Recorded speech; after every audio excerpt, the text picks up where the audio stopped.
Hi everybody, Dr. Suneel Dhand, internal medicine physician. Welcome to another video. I want to focus in this video on 3 common diet mistakes that people above the age of 65 make. Now, of course, there is no hard and fast cutoff for what defines an older person. There are some 65-year-olds I see who are in the body of a 45-year-old. And conversely, there are some 65-year-olds who look like they are about 85. Everybody is different. But we often use a cutoff of age 65 for medical purposes and in medical videos. And I see a lot of patients above the age of 65, and I can't tell you how many could make simple dietary tweaks and they would have a much better level of health. Because unfortunately, if people are not getting the correct diet, especially at that age, it can result in a much steeper decline over the years. Loss of strength, loss of function, more medical complications, and nobody wants that for themselves or their family. So let me tell you the 3 most common mistakes. Hopefully none of these apply to you, or if they do, you will hopefully work on them. Number 1, not getting enough protein. Muscle mass naturally declines with age. This is called sarcopenia. And this can be greatly counteracted by taking lifestyle measures, including diet and also exercise like resistance training. I talked about that recently. But with regards to diet, most people out there, especially above the age of 65, are not taking in enough protein. I see this all the time. And I prefer natural sources of protein. Go as natural as you can. I'm not a fan of the artificial, fake, processed, sugar-laden protein drinks. Please try to eat natural sources of protein if you can. Whether that's eggs, whether that's meat, whether that's dairy, whether that's lentils or beans, there are some excellent plant-based sources of protein as well. But however you take it in, go natural. And the recommendation is to get at least 1 gram per kilogram of body weight of protein every day. So somebody weighing 70 kilograms should be taking in 70 grams of protein every single day. And that is a bare minimum. If you ask me, it should be more than that, as long as there are no contraindications to increasing protein intake. 1.5 grams per kilogram of body weight or more. But the reality is that most people out there don't even get close to 1 gram per kilogram of body weight. Think about that, how much that is setting people back, especially above the age of 65, in terms of muscle loss, in terms of being weaker, not as strong as they otherwise would be. And I've seen this in many people above the age of 65, those who have protein intake which is adequate, who take great care. Obviously, other things come into losing muscle mass as well, like I talked about recently, strength, resistance training, exercise, etc. But the very basic foundational building block of muscle is protein. Please remember that. Number 2, not eating enough fiber. Most people out there don't eat enough fiber.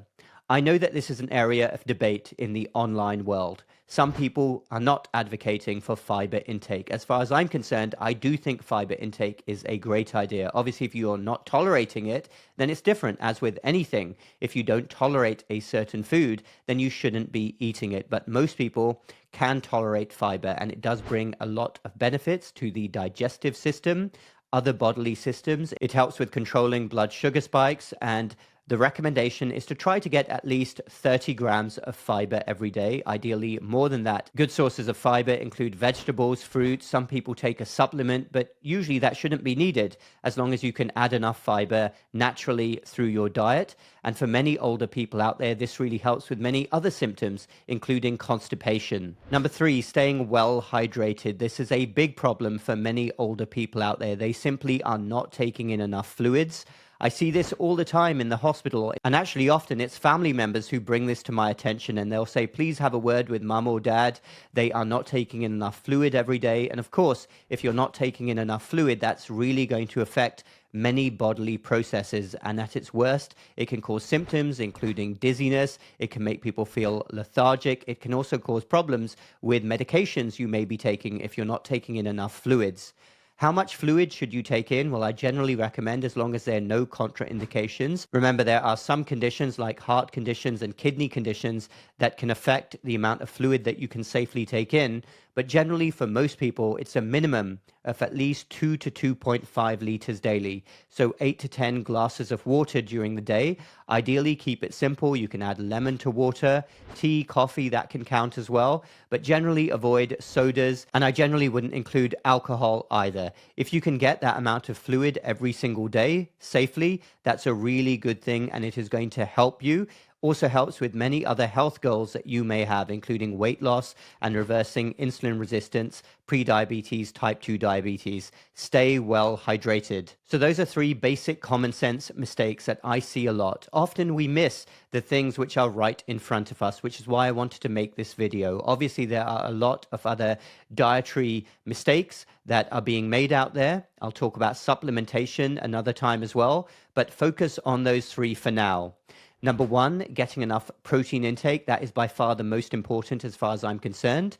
Number 2, getting enough fiber intake. And number 3, staying well hydrated. Do all of those things as long as there are no medical contraindications as to why you can't do them.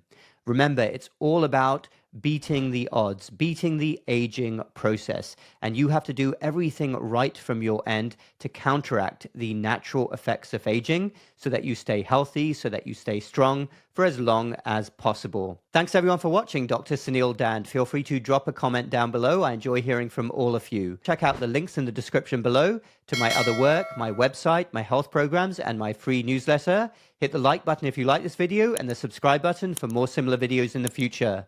We will speak again very soon.